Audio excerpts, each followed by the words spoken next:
This is the start of side 2, and we now return to local news with Joan, who will start with sports. Enfield judoka Philip Awiti Alcaraz stormed to gold at the European Cup for Juniors in Germany. The youngster, who went into the competition in Berlin, ranked second, proved unstoppable in the under 100 kilogram category as he triumphed with 5 ippon throws in 5 contests. Awiti Alcaraz, who turned 20 yesterday, beat Zilimas Lekaveskigum from Lithuania in the opening round with an open throw, and then emulated that result against George Seneli from Georgia and Romanian Daniel Dominica. He saw off France's Nabil Machturu in the semi-finals before defeating home favourite Leon Streber to win gold. Awiti Alcaraz's performance puts him in prime position, preparing for the Senior World Championships in Rio de Janeiro later this month. He said, "It feels good to win the gold medal because at my last Junior European Cup, I only managed a bronze medal. To get the gold was a real confidence boost for Rio." Great Britain coach Jamie Johnson added, "Philip fought well and dominated this weight by 5 wins out of 5, all by ippon throws and not conceding any of the scores. This is the perfect preparation for the Senior Worlds and will give him a confidence boost." Awiti Alcaraz, who trains in Enfield Judo Club at Nightingale Academy in Turin Road, Edmonton, will head to South America for the World Championships later this month, with the competition taking place between August the 26th and September the 1st. Well done, Joan. A penalty from John Bricknell helped Enfield 1893 to get their season off to a winning start as they claimed a 1-0 victory at Londonderry in the Essex Senior League on Saturday. The E's were dominant in the first half, but were unable to take any of the chances that came their way, and the match was still goalless at the interval. However, the breakthrough was finally made 4 minutes after the restart as Bricknell drilled home from the spot, and the visitors deservingly held on to the win in Luke Gilding's first competitive match in charge. "It was a good result and a good performance on a really poor pitch," the manager said. "We could have been 4 or 5 up at half-time with the chances that we created, and I was beginning to think that it was going to be one of those days until we scored." And I have a sports item too. It's Enfield Town boss Steve Newing insists his side are in a much better position than 12 months ago, despite picking up fewer points.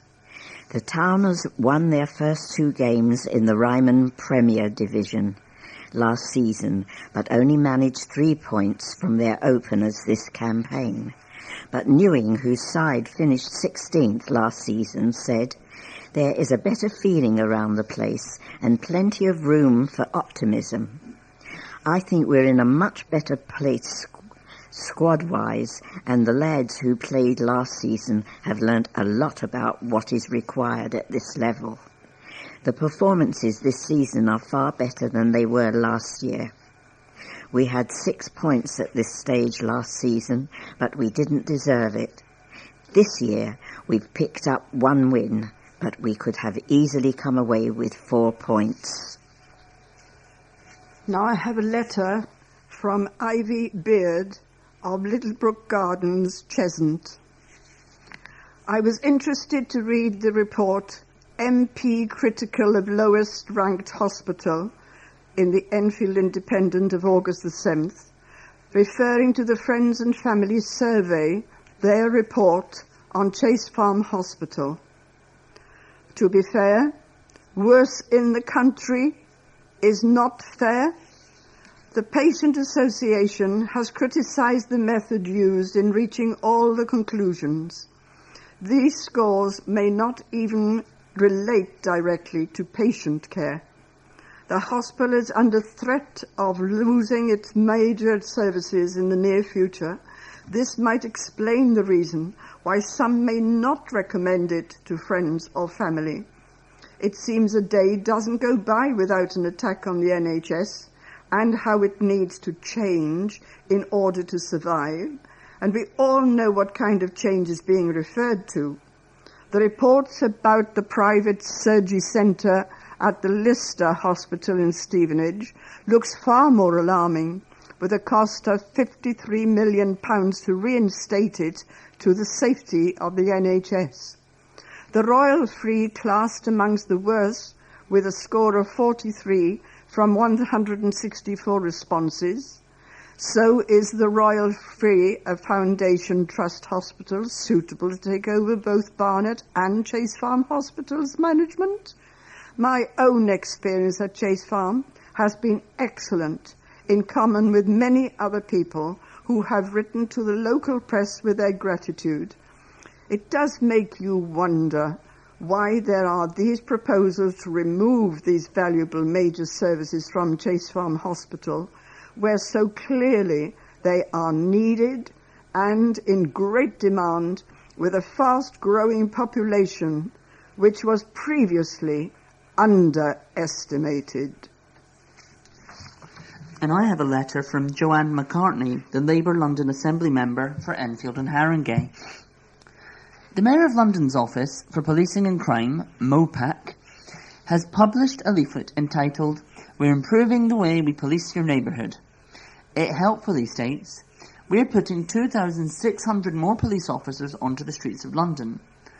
The "more" in that sentence might make you think that this is on top of the police officers already pounding the pavements of London. Unfortunately, this is not so. In reality, this is no more than a rebranding exercise to detract from Boris's budget cuts. There are no more officers. Indeed, in Haringey there are 51 fewer police officers and 54 fewer PCSOs than in May 2010. The pamphlet highlights the advantages of larger, safer neighbourhood teams, SNTs. But mythbuster number 2, this means SNTs will be covering larger areas, so they'll need more officers to cope. With Muswell Hill Police Station now closed in Haringey, the chances of tracking down your SNT at one of the new contact points that open for 1 hour twice a week will prove difficult. MOPAC can dress it up however they like, but the facts speak for themselves.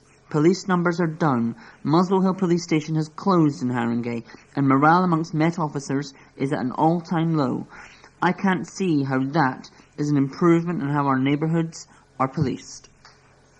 And I have a letter from Councillor Alan Sitkin. He's in Bowes Ward.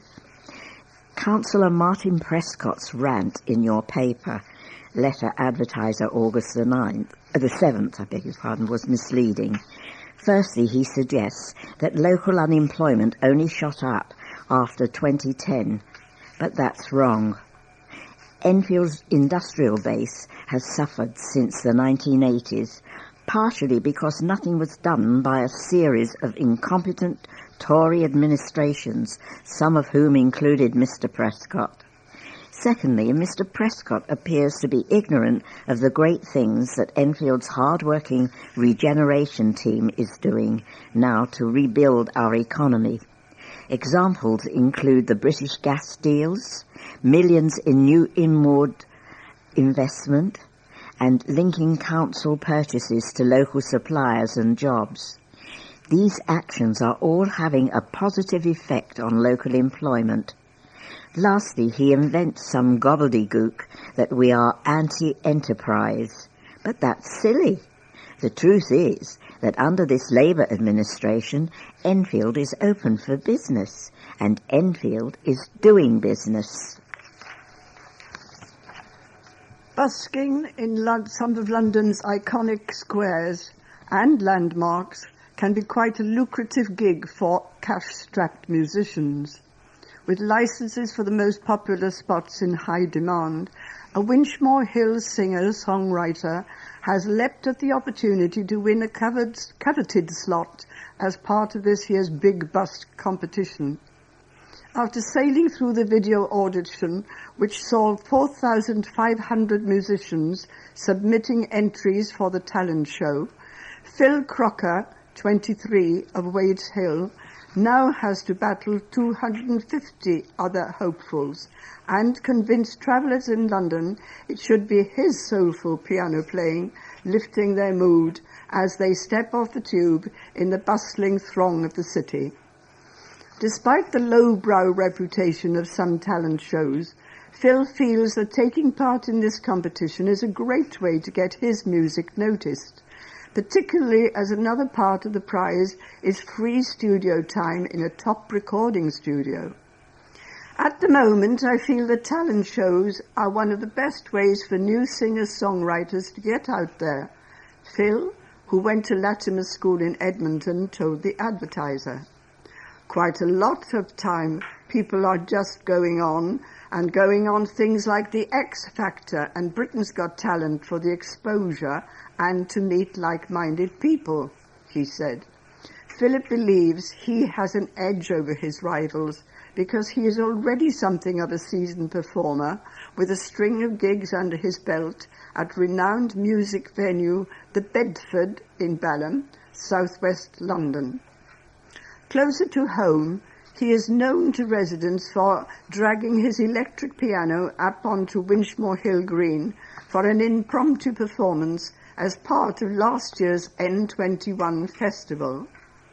Voting closes on August the 31st, and to vote for him, visit http://www.london.gov.uk/arts-gigs/search and vote Phil Crocker.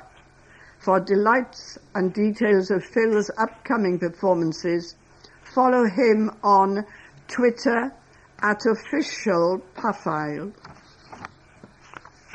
Children from an Enfield school are keeping their cool this summer after winning a special machine. Eversley Primary School in Chaseville Park Road, Enfield, has won an ice-cold tap water machine in a competition to design water bottles for Thames Water. The school's winning design will now be used on the water firm's bottles across London and the Thames Valley, with the Enfield School the first in London to have a Hydra Chill machine fitted. Nick Davies, managing director of Hydra Chill, said, "It's extremely heartwarming to see our machine receiving such fantastic use by the Eversley children. It's a superb aid to improving their hydration and also reducing packaging waste." Before going on holiday, everyone knows to check windows are locked, electrics unplugged, and everything turned off. However, making sure your mirror isn't too close to the window is probably not on most people's checklist. Firefighters were called to a home in Lakeside, Enfield, after curtains in the front bedroom caught fire. On arrival at the house at noon last Tuesday, fire crews discovered a vanity mirror had caused the blaze. A spokesman for the London Fire Brigade said, "This sort of fire happens several times a year in the capital, usually when it's very sunny. Try to avoid keeping makeup and shaving mirrors on windowsills, as the magnification can cause the sun's rays to focus and set fire to things. We've attended around half a dozen of these fires since the start of the year, and if the sunny weather continues, we may see a few more. They are usually caused by mirrors, bottles, broken glass, and even goldfish bowls." Anger is rife among neighbours in Enfield because of an overgrown alleyway. Dense trees and nettles have grown across the alleyway between Larman's Road and Aylands open space and blocked light from street lamps. The alley is already used by fly tipper and retired bus driver David Denton fears it could become a haven for muggers. The 72-year-old has been cutting back some of the vegetation from the path that leads onto Aylands open space so walkers can get through.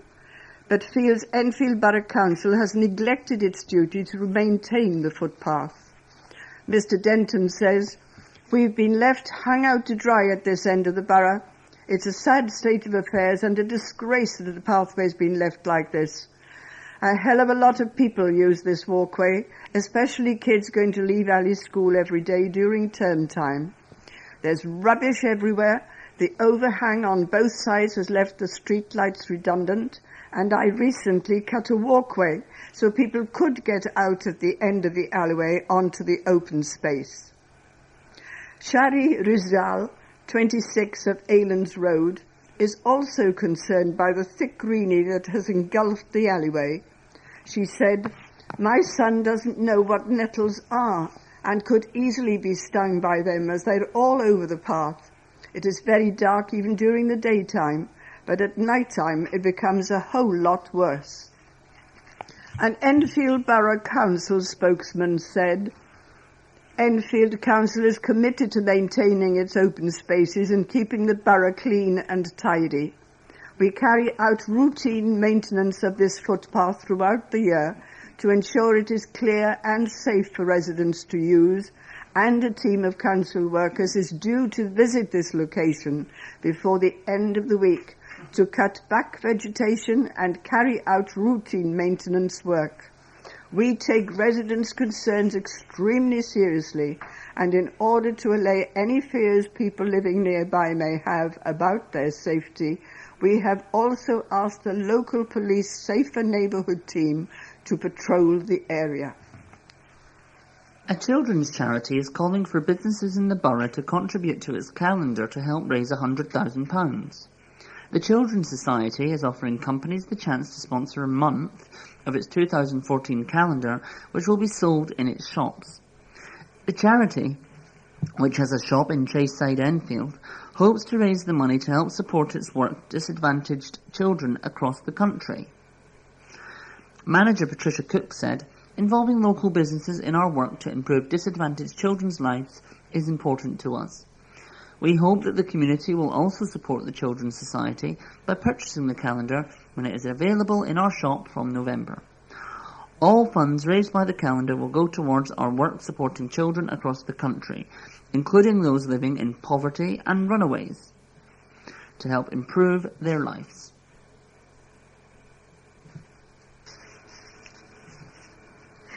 Revelations that the council is eyeing a forgotten corner of an historic park as the potential site for a new primary school have left residents reeling.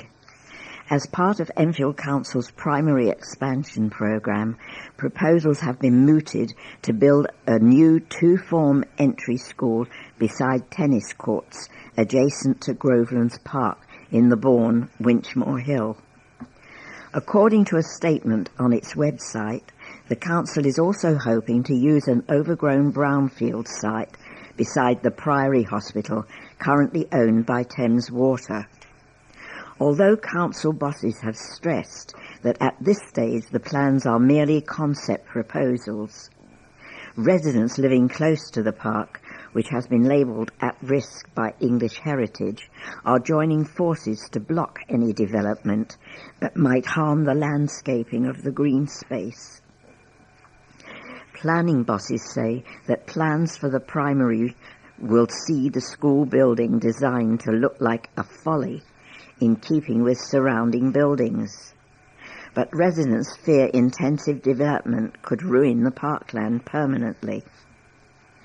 Retired publishing director Frank Farmer, 80, who lives in Queen Elizabeth's Drive opposite the proposed site, told the Advertiser it just doesn't seem to be the ideal place to build a school. The residents fully understand the need for more school places. We are all aware of the pressure on existing school places, but looking at this particular location, there would be all kinds of problems. Mr. Farmer said that traffic congestion in the Bourne already causes commuter chaos during rush hour. Eventually there will be 400 children attending the school, and then of course you have teaching and support staff on top of that, he said. Where would they park? Where would the children be dropped off by their parents? He added that a plan to build on virgin land made no sense when other disused buildings in the borough could be converted far more easily for teaching primary school children.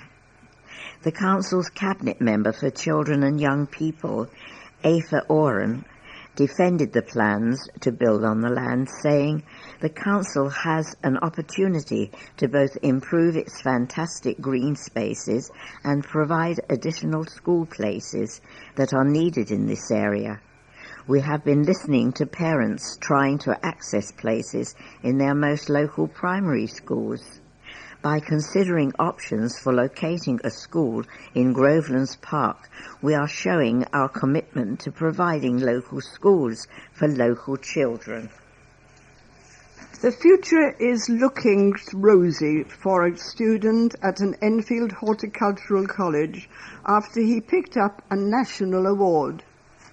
Matthew Ogunmokan, 20, of Islington, is currently undertaking an 18-month apprenticeship at Capel Manor College in Bullsmore Lane, Enfield, and has been named a recipient of the Royal Forestry Society, the RFS, Silky Fox Handsaw Award.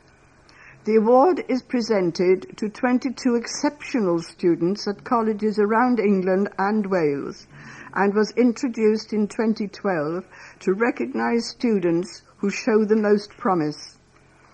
Chairman of the RFS London and Middlesex Division, Paul Akers, presented Mr. Ogunmokan with the award and said, "The award includes a year's membership of the RFS, and we hope to see Matthew at several of our meetings where he will be able to meet foresters, arboriculturists, woodland owners and contractors who are willing to share their experiences."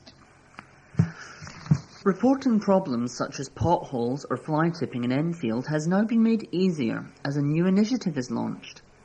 The Report It button is a new online service produced by Enfield Borough Council to give Enfield residents the chance to report issues concerning roads, alleyways and streets by computer, smartphone or tablet.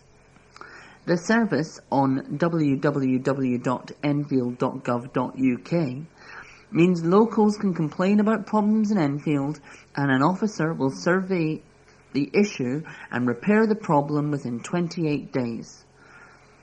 Councillor Angelis Giorgio, who watched a pothole being repaired after it was reported online, was positive about the new system.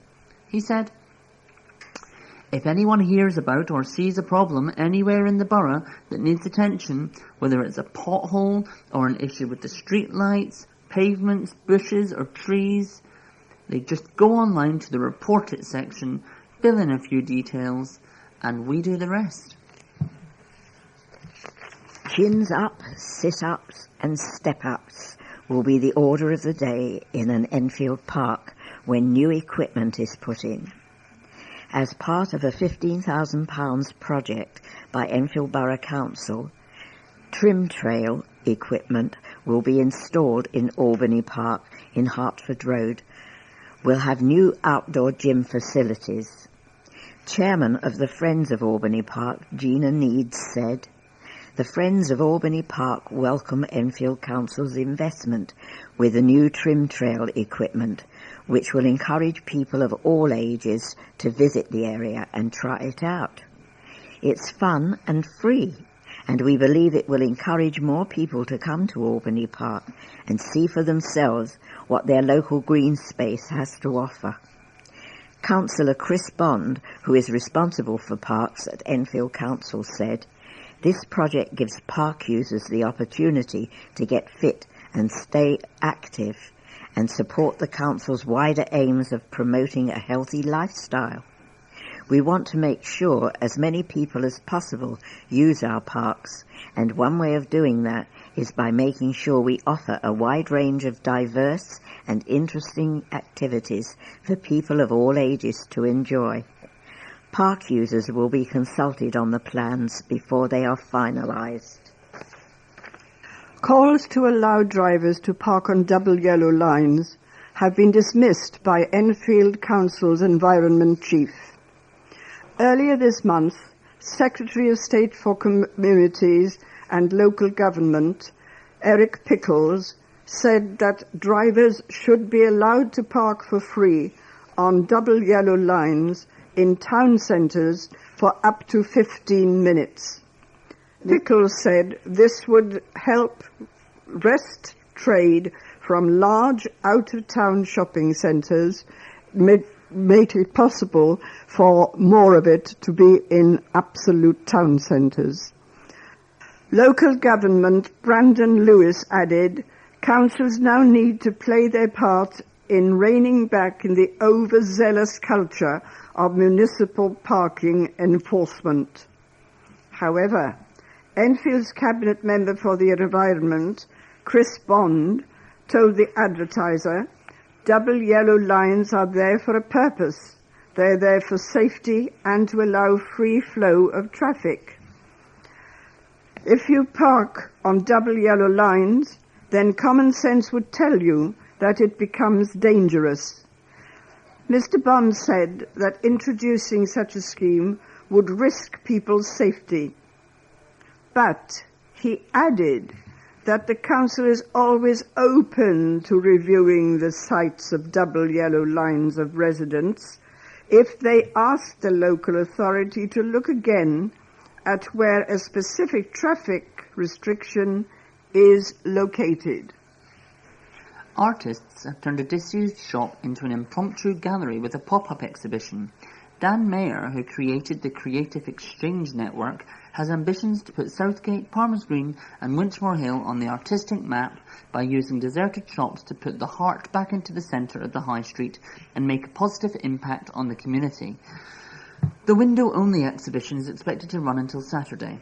Organisers and watercolourist Helen Lee said it was a win-win situation, allowing local artists to display their work with very positive feedback from the surrounding businesses.